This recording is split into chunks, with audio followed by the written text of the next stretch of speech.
Hello friends, இன்றைக்கி நம்மளோட சேனலில் என்ன பார்க்க போகிறோம் அப்படின்னா, திருப்பூர் டிஸ்ட்ரிக்டில் உள்ள ஃபேமஸான பிளேசஸ்களும் ஃபேமஸான ஒரு திங்ஸ்களையும் பற்றி தாங்க இந்த ஒரு வீடியோவில் பார்க்க போகிறோம். வீடியோக்குள்ளே போகிறதுக்கு முன்னாடி நம்மளோட சேனலை சப்ஸ்கிரைப் பண்ணிக்கோங்க. அப்போ தான் எல்லா ஊர்களுடைய பெருமைகளை பற்றியும் நீங்கள் தெரிஞ்சுக்க முடியும். திருப்பூர் வந்துட்டு பின்னல் ஆடைக்கு ஃபேமஸ் அப்படின்னு சொல்லுவாங்கங்க.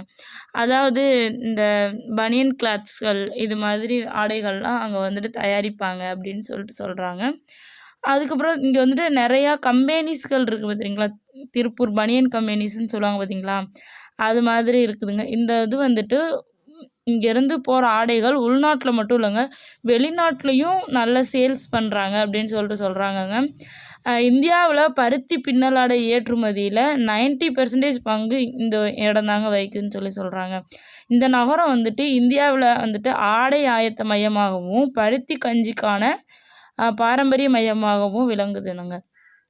இங்கே வந்துட்டு நம்ம சுற்றுலா பிளேசஸ்கள் அந்த மாதிரி ஃபேமஸான பிளேசஸ்கள் என்னென்ன அப்படின்னு சொல்லிட்டு பார்க்கணுன்னா, முதலாவது இடத்துல பஞ்சலிங்க நீர்வீழ்ச்சி தாங்க இருக்குது. பார்க்குறதுக்கு எப்படின்னா குற்றாலத்தில் ஓடு ஃபால்ஸ் மாதிரியே கொஞ்சம் காட்சி கொடுக்குங்க. இங்கே வந்துட்டு நீர்வீழ்ச்சி அப்படிங்கிற பேரில் தான் இதை வந்துட்டு சொல்லுவாங்க. எப்படி இருக்குன்னா, உடுமலைப்பேட்டைக்கு பக்கத்தில் பஞ்சலிங்க நீர்வீழ்ச்சி அப்படிங்கிற ஒரு அது இடத்துல அமைஞ்சிருக்குதுங்க. இந்த இடம் வந்துட்டு தியானம், அதுக்கப்புறம் நீர்வீழ்ச்சி, கோவில், அணைக்கு வந்துட்டு இந்த இடத்துல பிரபலமான தியானம் பண்ணுறதுக்குலாம் ரொம்பவே ஃபேமஸான ஒரு இடம் அப்படின்னு சொல்கிறாங்கங்க. அதுக்கப்புறம் வந்துட்டு இந்த அருவியிலிருந்து வெறும் 3 கிலோமீட்டர் தொலைவில் எப்படி சொல்கிறதுனா நிறைய பிளேசஸ்கள்லாம் அமைஞ்சிருக்கு அப்படின்னு சொல்கிறாங்க. அதுக்கப்புறம் முதலை பண்ணை அமராவதி சாகர் முதலைக்கே ஒரு பண்ணை வந்துட்டு இங்கே வச்சுருக்காங்கங்க. இதை வந்துட்டு யார் கட்டி கொடுத்துருக்காங்கன்னா கண்ணன் சொல்லுவாங்க பார்த்தீங்களா, அவங்க தான் கட்டி கொடுத்துருக்காங்க. கிபி 1979 வந்துட்டு அமராவதி சாகர் முதலை பண்ணை வந்துட்டு தொடங்குச்சு அப்படின்னு சொல்கிறாங்கங்க. முதலைகள் எல்லாத்தையும் பிடிச்சு பாதுகாக்கிறதுக்காக இங்கே வந்துட்டு இது உருவாக்கியிருக்காங்கங்க. அடுத்ததான் நம்ம பார்க்க போகிறது இந்திரா காந்தி வனவிலங்கு சரணாலயம். இங்கே வந்துட்டு அதிகமாக விலங்குகளை வந்துட்டு பிடிச்சி வச்சு ரொம்பவே பாதுகாத்துட்டு வர்றாங்கங்க. உண்மையாக சொல்லணும்னா இங்கே வந்துட்டு யானைகள் இது மாதிரி வந்துட்டு நிறையா இருக்குங்க. மேற்கு தொடர்ச்சி மலைத்தொடரில் பொள்ளாச்சி, வால்பாறை மற்றும் உடுமலைப்பேட்டை பகுதிகளில் வந்துட்டு 1400 மீட்டர் உயரத்தில் இந்த இடம் வந்துட்டு அமைஞ்சிருக்குங்க. பார்க்கவே ரொம்ப பியூட்டிஃபுல்லான ஒரு பிளேசஸாக இருக்குங்க. கண்டிப்பாக திருப்பூர் டிஸ்ட்ரிக்டில் இது போய் விசிட் பண்ணக்கூடிய ஒரு பிளேஸுங்க. அடுத்தது அமராவதி டேமு. இது வந்துட்டு திருப்பூர் மாவட்டத்தில் உடுமலைப்பேட்டைக்கு தெற்கு பகுதியில் வந்துட்டு 25 கிலோமீட்டர் தொலைவில் இந்திரா காந்தி வனவிலங்கு சரணாலயம் சொன்ன பார்த்தீங்களா, அதுக்கு வந்துட்டு அமராவதி அணைக்கட்டு அமைந்துள்ளது அப்படின்னு சொல்கிறாங்கங்க. இது வந்துட்டு ரொம்பவே எப்படி சொல்லணும்னா ஃபேமஸான ஒரு இதுங்க.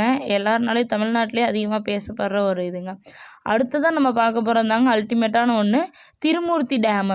அதாவது ஆனைமலை தொடரின் வடக்கு சரிவில் வந்துட்டு உற்பத்தியாகும் பாலாறு நதியின் குறுக்க இந்த நீர்த்தேக்கமானது கட்டப்பட்டிருக்கு. அதாவது இது சொல்லணும்னா பாலாரோட நதி தாங்க இதுங்க. அது மட்டும் இல்லாமல் இங்கே அதிகமாக திருமூர்த்தி அணையும் அதிகமாக டூரிஸ்ட் பிளேசஸ்கள் வந்துட்டு போகிற ஒரு இடமாகவும் இந்த இடம் திகழ்ந்துட்டுருக்குங்க. அதுக்கப்புறம் நிறைய இது மாதிரி பிளேசஸ்கள்லாம் இருக்குது. சிறப்புமிக்க கோவில்கள்னு பார்க்கணும்னா அவினாசியப்பர் கோவில் அப்படின்னு சொல்கிறாங்க. அதுக்கப்புறம் திருமுருகன் பூண்டி முருகநைதேஸ்வரர் கோவில், நம்ம முருகன் கோவில் இருக்குங்க. அதுக்கப்புறம் சிவன்மலை வேளா, அதாவது சிவன்மலைனா சிவன் கோயில் கிடையாது, முருகன் கோவில், சுப்பிரமணிய சுவாமி கோயில் அமைஞ்சிருக்குதுங்க. அதுக்கப்புறம் ஊத்துக்குளி முருகன் கோயில், அதிகமாக முருகன் கோவில் தாங்க அமைஞ்சிருக்குது, ஊத்துக்குளி முருகன் கோவில். அதுக்கப்புறம் பார்க்கணுன்னா அருள்மிகு அவினாசி லிங்கேஸ்வரர் கோவில். அதுக்கப்புறம் அவினாசி, அப்புறம் அப்படி இல்லைன்னா திருமுருகன் பூண்டி கோவில் அப்படின்னு சொல்லிட்டு நிறைய கோவில்களும் அமைஞ்சிருக்குதுங்க. இந்த மாதிரி விஷயங்கள்லாம் தெரிஞ்சுக்கணுன்னா நம்மளோட சேனலை சப்ஸ்கிரைப் பண்ணிக்கோங்க. This video sponsored by BuyMode. The BuyMode e-shopping application is one of the online shopping app.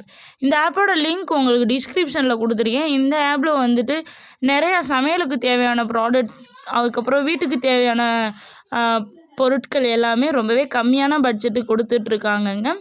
கண்டிப்பாக மறக்காமல் செக் பண்ணி பாருங்கள். ஃப்ரீ டெலிவரி தாங்க. அது மட்டும் இல்லாமல் நம்ம கடையில் 10 ரூபாய்க்கு வாங்குகிற பொருள் எல்லாமே இங்கே இப்போ 9 ரூபாய்க்கு கொடுத்துட்ருக்காங்க.